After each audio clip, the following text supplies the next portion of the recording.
مطمئنم خیلیا هستن که به دونستن این محتوا محتاجن. اگر اسم این روغن رو میدونستی دیگه نیازی به فیزیوتراپی نداشت. بیا برو. اسی نوبت دیست که اسی این آقا رو برو.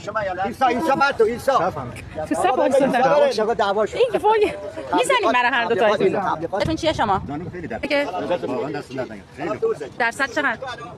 95% 95% است.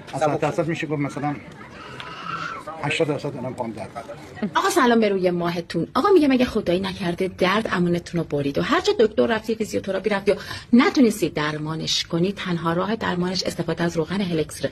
روغن هلکسیر برای تمام درد از نوک پا تا سر مفیده. اگه دست درد داری، زانو درد داری، کمر درد داری، آرنج درد داری، کتف درد داری، هر دردی که داری میتونی با استفاده از روغن هلکسیر درمانش کنی. وقتی هم که اگه ازش استفاده کردیم بعد این مدت بهش زمان بدین، این مدت خیلی کوتاهی بعد بهش زمان بدین. چون این نانو ذرات داخل روغن باید تاثیر خودش رو انجام بده.